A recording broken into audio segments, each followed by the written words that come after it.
May mga sandaling ramdam mo kahit hindi mo makita. Parang may bigat sa hangin. Isang presensyang tahimik pero mapanuri. Hindi ito kaba at hindi rin imahinasyon. Ito ang uri ng tensyong nabubuo kapag may taong palihim na nagmamasid. Hindi dahil sa takot, kundi dahil sa paghanga. Sa mundo ng mga tingin, bihira ang lantad. Kadalasan, puro pigil, puro kontrol. At kung marunong kang magbasa ng mata, mas mauuna mong malalaman ng totoo kaysa sa kahit anong salita. Hindi lahat ng interes ay sinisigaw. Yung iba, nakatitig lang sa dilim. Una, ang shadow glance, ang titig na ayaw mahuli.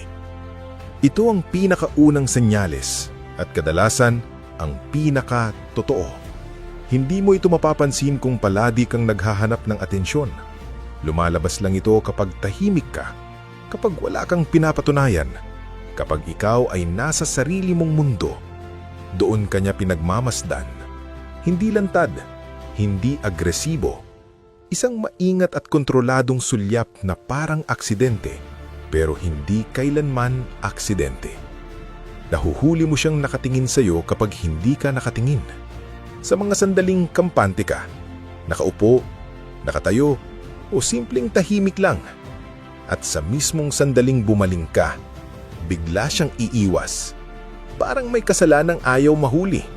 Parang may lihim na muntik ng mabunyag. Magpapanggap na may ginagawa.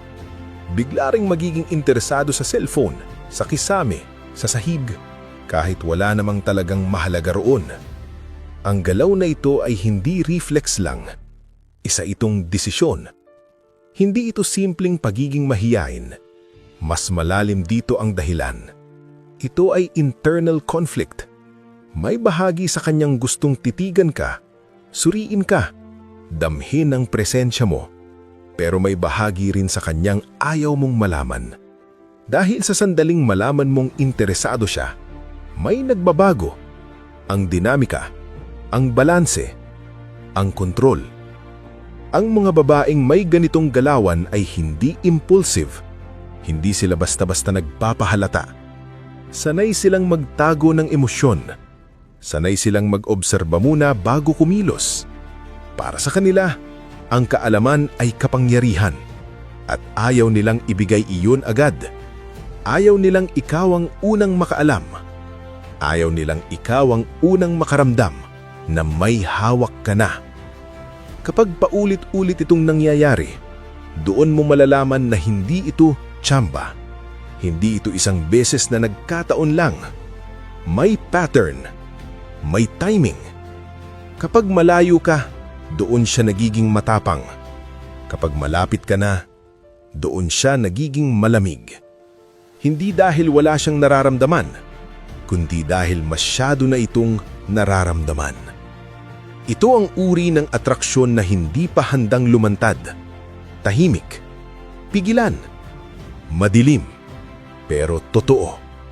At kadalasan, ang mga pinakamatinding interes ay hindi kailanman sinasabi. Sila ay pilit na itinatago. Pangalawa, ang sulyap sa barkada kapag hindi na siyang nag-iisa sa lihim. Ito ang senyales na kadalasan ay huli ng lumalabas. Pero kapag lumabas na, mahirap na itong itanggi. Kapag may ginawa ka, kahit simple lang, at pagkatapos ay tumingin siya sa iyo, tapos biglang lilihis ang tingin niya papunta sa mga kaibigan niya, isang sulyap lang, isang tahimik na kumpirmasyon. At kasunod nito, may bulungan, may ngiti, o may sabay-sabay na tawa. Hindi ito aksidente. Ang barkada ay salamin ng kanyang emosyon. Kapag crush ka ng isang babae, kadalasan alam na ito ng mga kaibigan niya bago mo pa maramdaman. Sila ang kanyang ligtas na lugar. Doon niya dinadala ang kilig na hindi niya kayang ipakita sa iyo ng direkta. At kapag may nangyaring may kinalaman sa iyo, automatic silang nagiging saksi. Kapag napansin mong inuulit-ulit ito, malinaw ang senyales. Ibig sabihin, ikaw ang topic. Ikaw ang dahilan ng reaksyon. At ang sulyap niya sa barkada ay parang tanong na walang salita. Nakita niyo rin ba? Isang paghahanap ng validation, isang kumpirmasyon na hindi lang siya ang nakakaramdam ng kakaiba. Ito ang punto kung saan ang lihim ay hindi na niya kayang buhatin mag-isa. Kapag ang atraksyon ay umabot na sa ganitong antas, bihira na itong mawala ng basta-basta. Dahil kapag ang barkada ay kasali na, ang interes ay may ugat na. At kadalasan, doon nagsisimula ang mga kwentong hindi mo inaasahan sa isang sulyap na hindi para sa iyo, kundi para sa kanila. Pangatlo, ang mabagal na pagsuri kapag tinitimbang ka ng kanyang mata. May mga tingin na mabilis lang at may mga tingin na may sinusukat.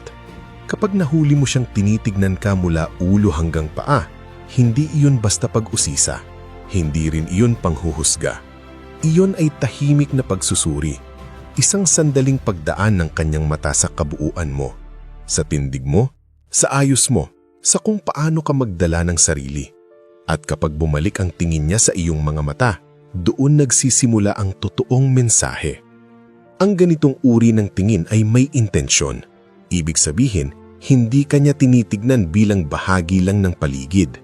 May interes siyang alamin kung sino ka sa kabuuan, hindi lang sa muka. May kuryosidad, may panghanga, at sa mas malalim na antas, may atraksyon. Dahil hindi sinusuri ng babae ang lalaking wala siyang pakialam. Mapapansin mong mabagal ang galaw ng kanyang mata. Hindi padalos-dalos, hindi bastos, parang may kontrol. Para bang sinisiguro niyang wala kang napapansing kakaiba kahit ramdam mo na may nangyayari. Ito ang klase ng tingin na tahimik pero direkta. At kadalasan pagkatapos nito, may konting pagbabago sa kanyang kilos. Mas maingat, mas present, mas aware sa sarili. Mas nagiging malinaw ang senyales kapag hindi niya ito ginagawa sa iba.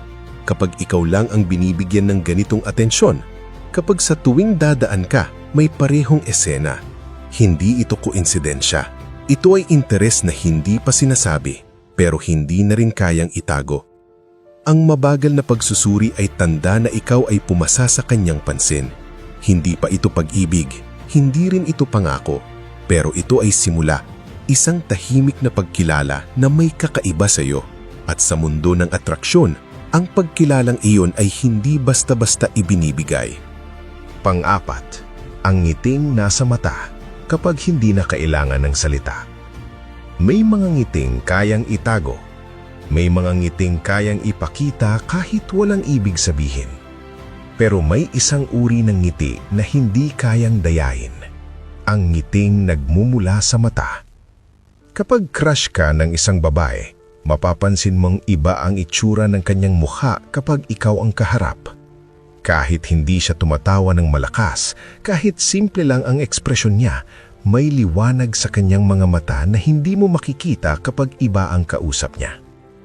Ang ngiting ito ay hindi sinasadya. Hindi ito parte ng pagpapa-impress. Kusang lumalabas kapag komportable siya at masaya sa presensya mo.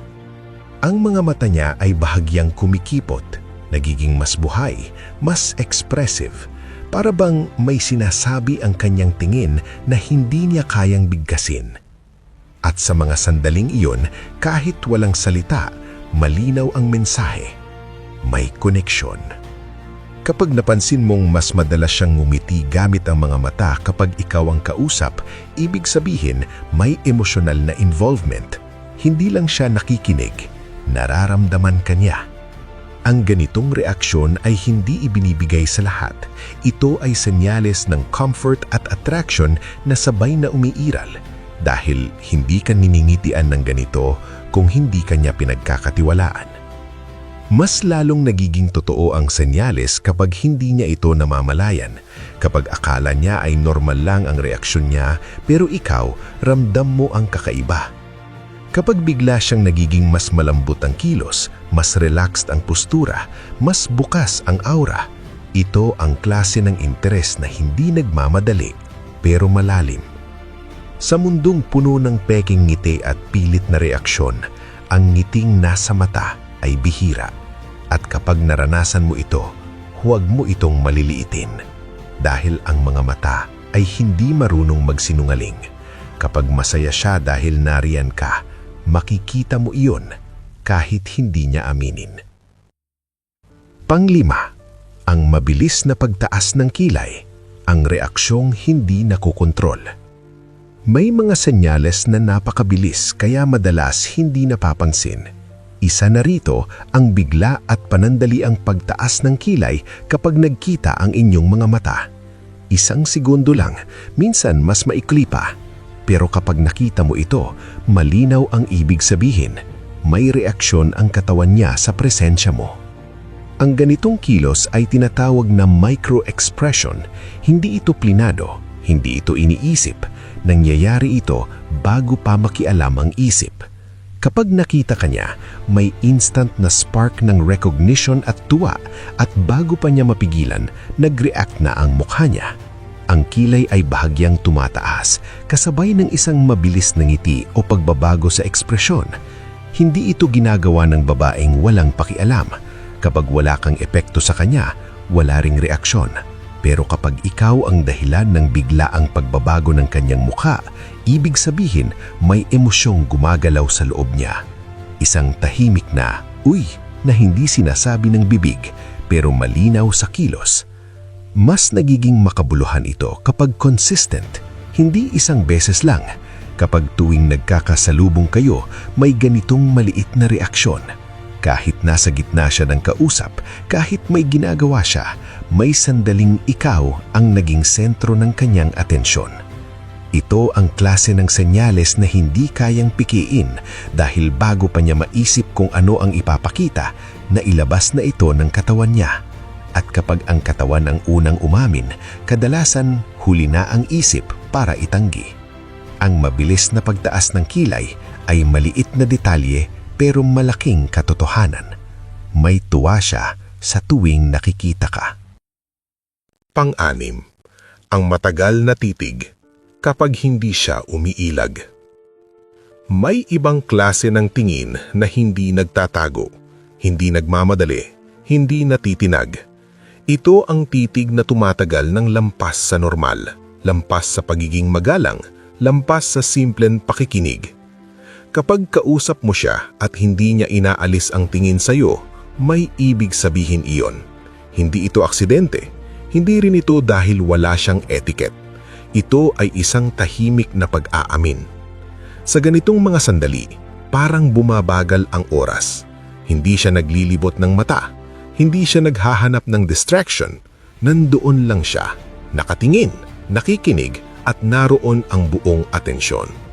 Para bang sa loob ng ilang segundo, ikaw lang ang umiiral. Ang mundo sa paligid ay nagiging background noise. At kung mapapansin mo, hindi rin siya agad kumukurap o umiiwas kapag nagtagpo ang inyong mga mata. Hawak niya ang titig, kalma, sigurado. Ang ganitong klase ng eye contact ay hindi ginagawa ng babaeng walang interes. Ito ay indikasyon ng emotional presence. Ibig sabihin, hindi lang katawan niya ang nandoon, pati isip niya. At sa mas malalim na antas, may intensyon. Kapag ang isang babae ay komportableng titigan ka ng matagal, ipinapakita niyang ligtas ka sa kanyang mundo at hindi basta-basta binubuksan ng babae ang pintuang iyon. May kakaibang tensyon sa ganitong titig. Hindi ito malandi, hindi rin ito agresibo, tahimik lang pero mabigat. Para bang may sinasabi ang kanyang mga mata na hindi niya kayang bigkasin. At kadalasan, ito ang klase ng interes na hindi humihingi ng atensyon, kusang ibinibigay. Kapag naramdaman mo ito, huwag kang magmadali. Ang mga sandaling ganito ay bihira at kapag minadali mo, nawawala ang bigat. Ang tahimik na pag-aayos kapag alam niyang nariyan ka. Hindi lahat ng senyales ay nasa mata. Minsan, nasa kilos. At ang isa sa pinaka-hindi sinasadyang kilos ay ang biglaang pag-aayos ng sarili. Kapag alam niyang papalapit ka o kapag nagtagpo ang inyong paningin, mapapansin mong may maliit na pagbabago. Aayusin ang buhok, hahawakan ng kwintas, aayusin ang damit. Hindi ito planado, hindi ito scripted, ito ay automatic. Ang ganitong reaksyon ay galing sa subconscious. Hindi niya iniisip na ayusin ko nga sarili ko para sa kanya. Nangyayari lang ito. Dahil sa isip niya, mahalaga kung ano ang itsura niya sa paningin mo. At kapag may isang taong may epekto sa iyo, natural lang na gusto mong maging presentable sa harap niya. Mas nagiging malinaw ang senyales kapag hindi niya ito ginagawa sa iba. Kapag ikaw lang ang trigger, kapag sa sandaling mapansin ka niya, saka lang siya nagiging conscious sa sarili. Ibig sabihin, may timbang ang presensya mo. May epekto ka sa kanyang emotional na estado kahit hindi pa niya inaamin. Ito ang klase ng atraksyon na hindi pa handang magsalita, pero hindi na kayang itago sa kilos. Tahimik lang, subtle, pero kapag marunong kang magmasid, malinaw ang mensahe. Kapag ang isang babae ay hindi sinasadyang mag-ayos ng sarili dahil lang nariyan ka, hindi ka basta tao sa paligid.